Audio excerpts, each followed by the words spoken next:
Je viens de comprendre une chose, peu importe qu'une personne soit très sale ou très propre, car la propreté n'existerait pas sans la saleté. Et connaîtrions-nous la saleté sans la propreté? Nous ne devons pas reconstituer des événements qui nous ont divisés. Nous devrions plutôt célébrer tout ce qui nous réunit. Absolument, car nous sommes libres de choisir notre propre voie. N'est-ce pas, mon ami? Regarde, Akosa Queen. C'est drôle, ça fait du bruit. Il a trouvé sa voie. Ça alors, je crois que le petit bonhomme vient de nous donner une bonne leçon. Et quelle est-elle, mon fils? Que les reconstitutions, c'est vraiment très stupide. Venez les gars, on va jouer à quelque chose de viril. Au football. Oh, ok. Et si on tricotait des pulls? Oui!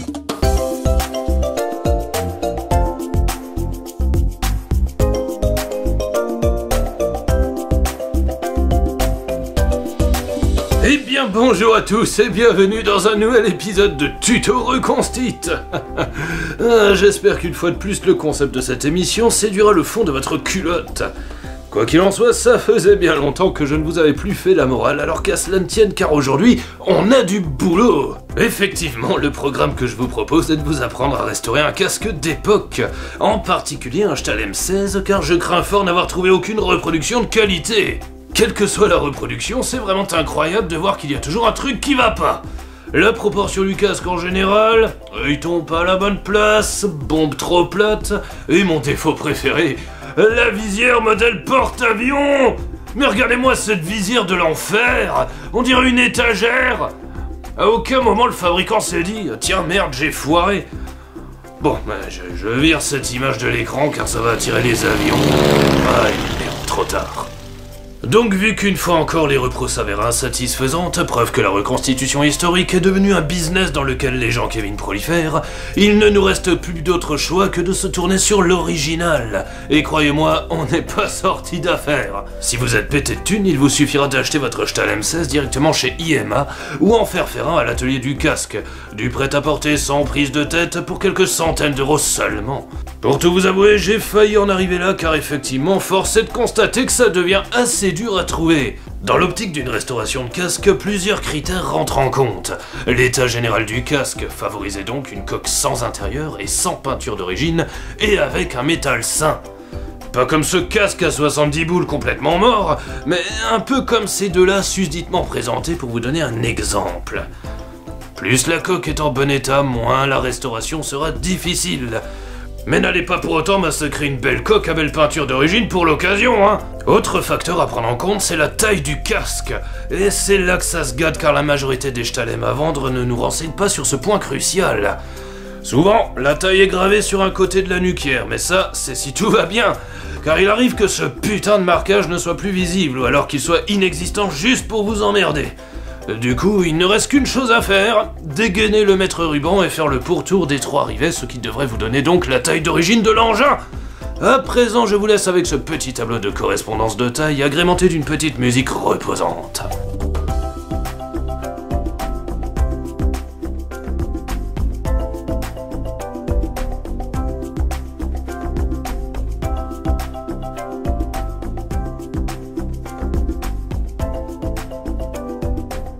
Bien, si vous avez appris par cœur ce petit tableau, on va pouvoir passer au thème principal de cette vidéo. Le scénario porte donc sur le fait que vous êtes d'ores et déjà en possession du susdit casque de vos rêves. La première étape sera donc de le retrouver au fin fond de votre bordel d'hommes désordonnés. Il serait grand temps de vous reprendre en main et de cesser de compter sur votre maman pour ranger vos affaires. Avant toute chose, il vous faudra nettoyer le casque à fond pour lui enlever toute la rouille. Démerdez-vous pour le tuto vaisselle. On remerciera Alex, soudeur de renom, qui m'a rebouché le putain de trou que j'avais au fond de la coque. Tonnerre d'applaudissements pour Alex, car sans lui, ce tuto n'existerait pas. Alors vous voyez toutes ces petites piqûres? Eh bien ce sont les petites crevasses causées par la rouille, et notre boulot va consister à mastiquer toute la surface du métal pour retrouver un seuil lisse et homogène. Alors quoi de mieux, me direz-vous, que de vous présenter le listing du matériel nécessaire à cette tâche qu'avec un petit générique? Eh bien c'est parti, envoyez la sauce! We are the winners, watch us glimmer like the sun for the champion. We're in control, body and soul. We push ourselves to the maximum.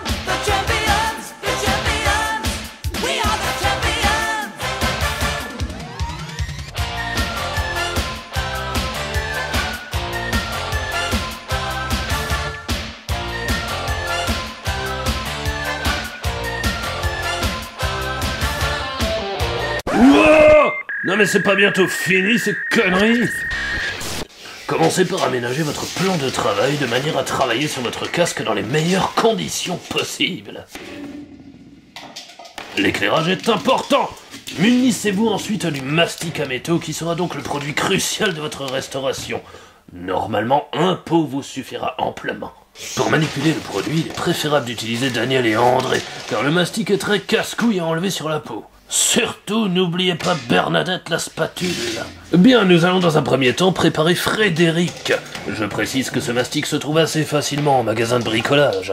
Il est accompagné d'un durcisseur en tube que vous n'avez plutôt pas intérêt à foutre en l'air. Commencez donc à ouvrir le récipient.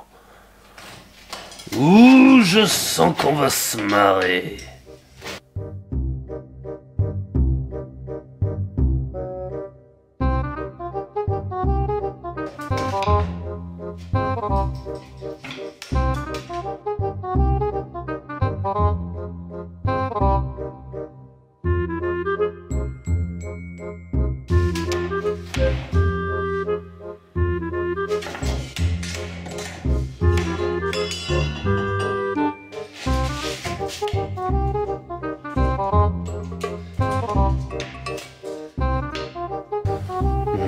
Il a fallu que j'achète la boîte la plus merdique du rayon. Tu m'étonnes que j'ai galéré, il y a du jus de mastic fossilisé dans la jointure. Bon, du moment que la pâte reste bien molle, ça devrait le faire. Justement, il vous faudra un tant soit peu remuer la pâte afin d'harmoniser le tout avant de commencer. Souvent, le mastic forme une couche de surface rigide qu'il vaut mieux diluer avec le reste. Cela fait, vous pourrez d'ores et déjà revêtir vos gants car nous n'allons pas tarder à nous cradosser. Et croyez-moi, à partir de cet instant, vous risquez de garder vos gants pendant un bon moment. Très bien, on continue.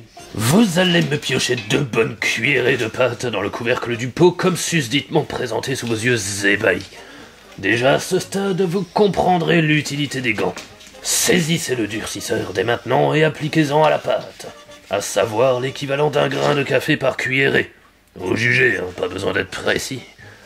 Il ne vous restera plus qu'à mélanger le durcisseur au mastic. Pour cela, remuez énergiquement. Cette action d'asticage aura pour effet de faire durcir Frédéric une fois la substance blanche étalée sur... oubliez ce que je viens de dire. Si vous voulez bien, on va arrêter avec le prénom des objets, comme ça m'évitera ce genre de situation embarrassante. Bien, comme vous le voyez, l'idée étant d'appliquer le mastic sur toute la surface du Stahlhelm, ce qui va donc permettre de boucher tous les vilains trous de corrosion que nous avons vus ensemble en gros plan. Alors ça paraît simple comme ça, mais je tiens à dire que le masticage est un art qui demande beaucoup d'entraînement, mine de rien. Il est très difficile d'obtenir un masticage 100% parfait, c'est pourquoi si c'est votre toute première fois, je vous préconiserai de faire un ou plusieurs essais préalables sur d'autres objets afin de vous familiariser avec le produit.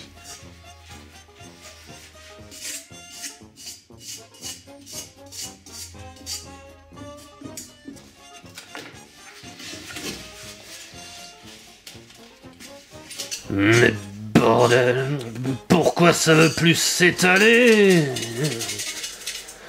Eh bien, lorsque cela vous arrive, il vaut mieux s'en arrêter là, car vous subissez de plein fouet l'action du durcisseur. Et ouais, cet enfoiré durcit le mastic à vitesse grand V, ce qui nous donne finalement peu de temps pour travailler avec. C'est pourquoi, pour éviter un tel gaspillage de mastic séché, je préconiserais de préparer que de petites quantités, quitte à devoir en refaire toutes les 5 minutes. Je suis d'accord avec vous, c'est chiant, hein. Et durant cette étape de restauration, la patience est de rigueur, et j'insiste énormément qu'il faut prendre son temps au lieu de mastiquer vite fait à l'arrache. Car mine de rien, on ne se rend pas trop compte comme ça, mais ce Stahlhelm est truffé de recoins difficiles, comme les œilletons, les tenons de jugulaire, la bordure de visière et de nuquière, tant d'endroits potentiels à se foirer en beauté si on veut faire ça vite. Il faut prendre soin d'étaler le mastic au maximum afin qu'il ne recouvre que les trous de rouille. Vous devez vraiment rattraper le seuil original de la surface métallique. Car si vous faites des gros pâtés, vous allez passer un temps monstrueux et salissant à poncer les montagnes de mastic séché que vous n'avez pas étalé suffisamment.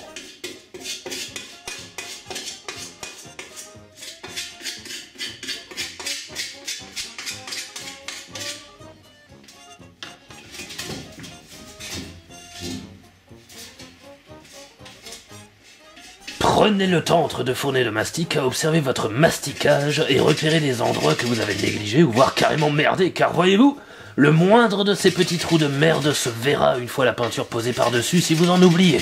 Bien entendu, l'état de la ferraille joue aussi sur les chances de réussite du processus. Mais bon, il m'a déjà été donné de voir quelques miracles de restauration effectués par des professionnels expérimentés. Ça prouve bien qu'avec un peu de volonté, on peut accomplir de grandes choses. Un carrossier serait à même de réaliser ce travail. Si ma foi vous en connaissez un, demandez-lui conseil. Car dans ce tutoriel, c'est avant tout ma propre expérience personnelle que je vous partage, et non pas celle d'un grand spécialiste expert dans le domaine. Bien, voilà donc à quoi ressemble le masticage une fois terminé. Le mastic séchant très vite, j'ai même pas le temps de vous dire quoi foutre durant le séchage. Même à ce stade-là, on ne peut se rendre bien compte si on a bien bossé, c'est pourquoi nous allons passer à l'étape suivante pour en être sûr, à savoir le ponçage. Favorisez un grain pas trop agressif tel que le 240. Ça prendra un peu de temps, mais cela évitera de créer des griffures, voire même de réouvrir certains trous. C'est un travail manuel que les célibataires, tout comme moi, n'auront aucun mal à effectuer en raison de la gestuelle énergique requise. Le ponçage va permettre à virer tous les excédents de mastic et de retrouver une surface lisse et totalement égale. Seuls devront rester mastiqués les crevasses et autres imperfections du métal. Si ma foi vous avez bien étalé le mastic, c'est avec aisance que le ponçage devrait se faire. Toujours pareil, prenez le temps de bien inspecter votre casque et repassez sur des zones oubliées. Viendra un moment où votre marmite brillera de mille feux au point de vous éblouir de sa magnificence. C'est alors que vous pourrez détecter grâce à la lumière les imperfections du masticage et pour le coup, les corriger. Bah quoi ? Bah ouais, faut refaire le mastic, durcisseur, reponcer, tout le bordel, hein, tu t'attendais à quoi ? De toute façon, c'est pas fini ! Eh ouais, bande de vilains méchaillons, hein, vous croyez que j'avais oublié, hein ? Mais bien sûr qu'il faut faire l'intérieur, bordel. Je vois déjà les gens qui viennent se dire « Ouais, ça à l'intérieur, ça se voit pas, de toute façon, on s'en fout. Et ton této, c'est de la merde. Moi, je l'aurais pas direct sans faire tout ça. » Eh bien, si l'intérieur est suffisamment sain, il est peut-être pas utile de mastiquer l'intérieur dans sa totalité. La partie nuquaire visière suffira. Suite à ça, on poncera le tout bien comme il faut, y compris la partie non mastiquée.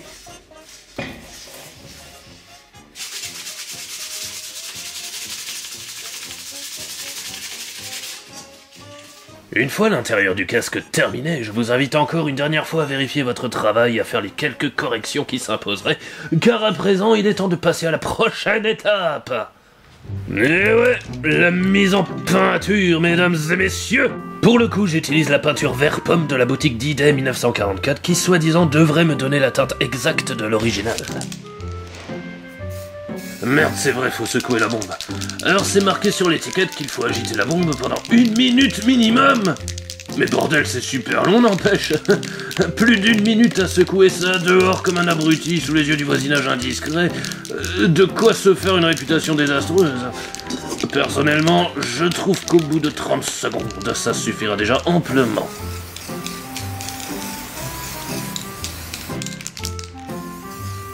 Bon, je pense que j'ai pas besoin de vous expliquer comment utiliser la peinture en spray. Si vous avez survécu à la phase du masticage, je pense que l'atelier peinture sera pour vous un réel jeu d'enfant. Alors vous pouvez voir qu'après peinturation du susdit talem, on se rend mieux compte de la qualité du masticage. Eh, je vous avais dit que c'était difficile. On croirait voir des constellations entières de petits trous, mais n'ayez crainte, tout n'est pas perdu pour autant. Ce tutoriel est encore long, et nous avons encore pas mal de choses à voir. À présent que la première couche est posée, on n'a pas d'autre choix que de patienter comme un con sans rien toucher. Et pour ce faire, rien de tel que de s'emmerder assis sur un fauteuil en buvant une tisane issue de l'agriculture biologique. Voilà. Ouais. You were the shadow to my light. Did you feel us? Another star, you fade away. Afraid our aim is out of sight. Wanna see us alive. Where are you now? Where are you now? Where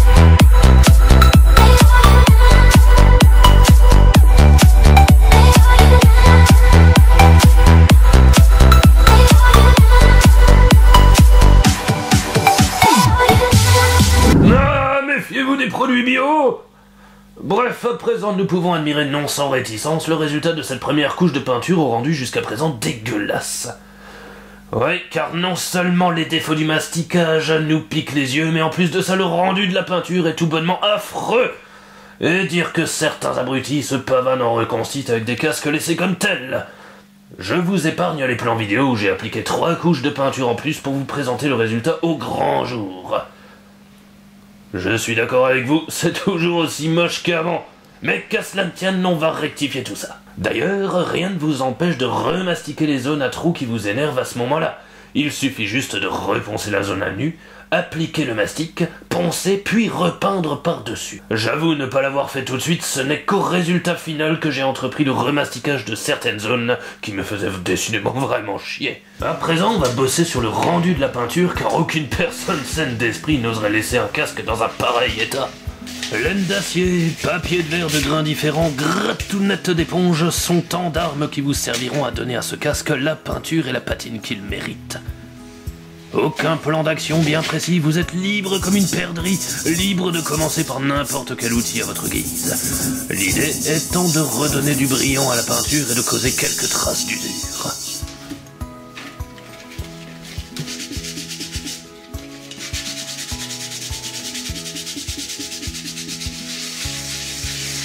Décidément, cette gratounette d'éponge est récurrente dans mes vidéos. On peut d'ores et déjà dire qu'elle représente la mascotte de l'émission.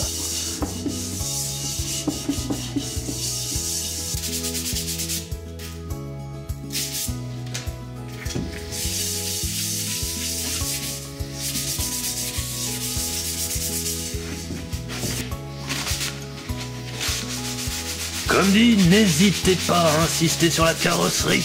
Variez l'enchaînement des outils. La peinture ne se barre pas facilement. Vous avez peu de risques de massacrer votre travail jusqu'à présent. Veillez juste à harmoniser votre ponçage sur l'ensemble du casque. Alors, c'est pas beau ça, hein? Ça a quand même bien plus de gueule qu'avant le ponçage.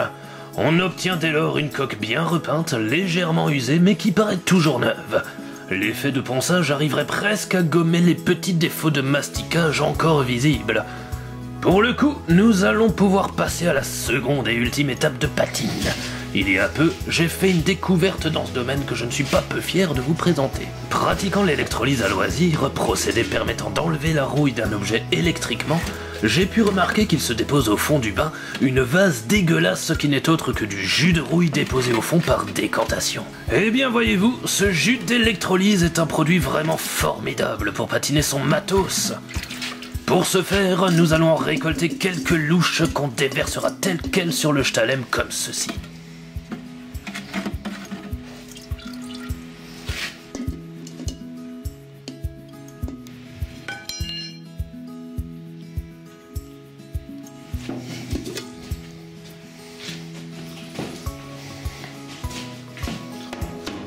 À présent, il va falloir étaler cette diarrhée sur l'ensemble de l'engin.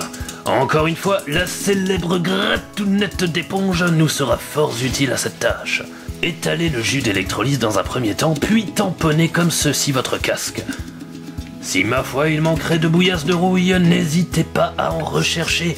Le but étant bien entendu de recouvrir intégralement la coque de ce produit. Ah bah oui, faut mettre des gants à brut. Ah bah voilà, sur le pantalon là, bravo, bravo.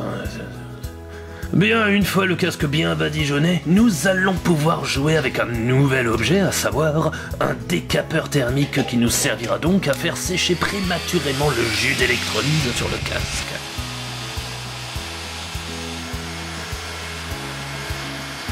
Encore une fois, peu de risque d'abîmer la peinture, on peut relativement bien insister et chauffer la ferraille.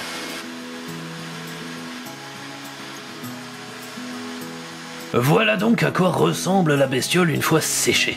Je vous rassure tout de suite, on va pas laisser ça comme ça. C'est justement maintenant qu'on va pouvoir s'amuser et décider de l'usure de casque que l'on veut obtenir. Pour cette fois, je vous proposerai d'enfiler Daniel et André... Ah merde, j'avais pourtant dit qu'on n'utiliserait plus les prénoms de matériel. Équipé de votre gratounette, vous allez donc uniformiser la couche de rouille sur le casque en frottant gentiment la surface.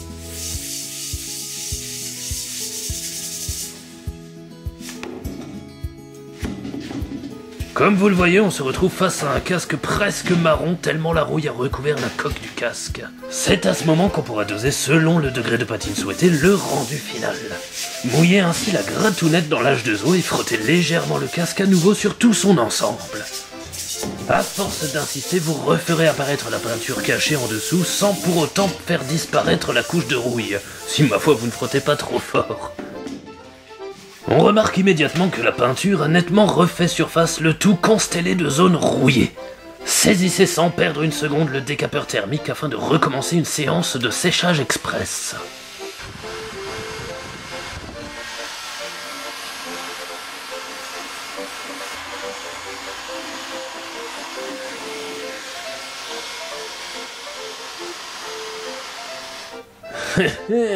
Avouez que ça commence à devenir vraiment sympa. J'en mouillerais presque mon fond de culotte. Ah, je crois bien que niveau patine, on vient d'atteindre celle d'un casque original. Bien que restauré, pour le porter en reconstite, il est peut-être un peu trop vieilli, donc il semble nécessaire de remouiller l'ensemble. Cette fois-ci, il va vraiment falloir frotter légèrement afin d'affiner de manière précise la patine désirée. Si vous vous foirez, il est toujours possible de rajouter une petite quantité de jus d'électrolyse. Après séchage au décapeur, il reste plus qu'à lustrer tout ceci avec un chiffon sec et découvrir dans guère de temps la merveille que vous venez de créer.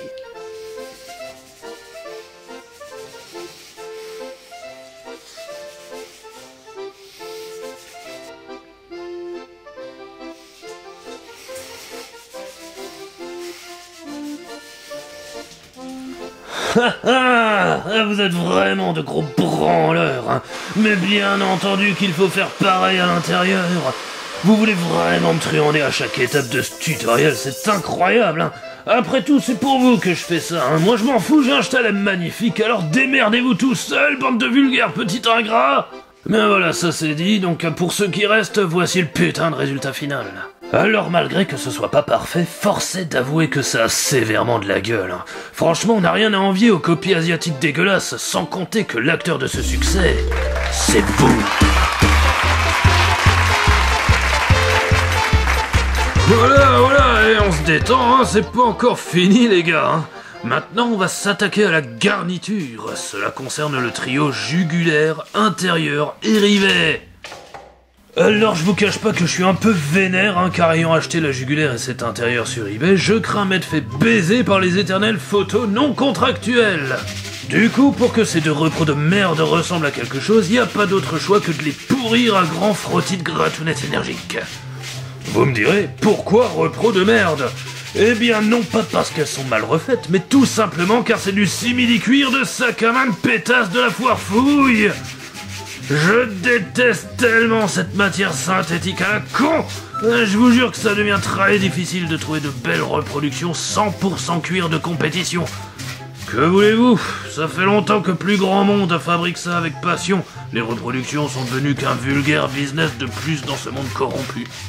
Néanmoins, petite info pour ceux comme moi ayant un tour de tête de 59-60 cm, initialement il vous faudrait une coque de taille 68. C'est un modèle très difficile à trouver. C'est pourquoi en prenant une coque 66, il vous sera possible de tricher en ne mettant pas les coussinets rembourrés dans votre intérieur. Les coques de taille 66 sont un peu plus faciles à trouver, mais inutile d'espérer rentrer dans du 64.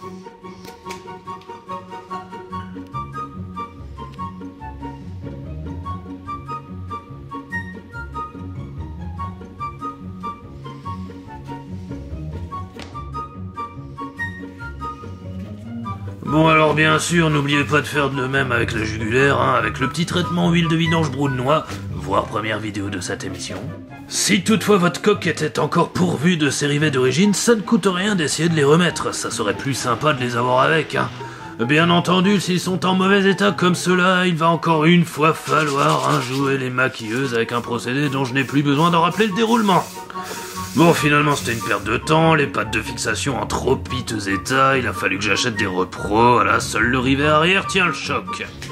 Oh là là, j'en ai marre, ce tuto est interminable. Si vous le voulez bien, on va remonter tout cet ensemble une bonne fois pour toutes, car ça commence à me gaver, et vous aussi j'ai l'impression. Dans le cas d'un Stahlem 16, le montage n'a vraiment rien de compliqué. Il suffit juste d'installer les rivets dans la coque en faisant passer les pattes de fixation de ces derniers dans les trous du bandeau de cuir et replier ces pattes à plat sur le cuir. Pour le coup, j'ai dû me recommander un set de rivets en copie pour remplacer les deux à l'avant. Également trouvé sur eBay, je dois dire que les copies sont identiques aux originaux et ça, pour le coup, ça fait plaisir. Manque plus qu'à installer la jugulaire et on sera enfin sorti d'affaire après 25 minutes de vidéo.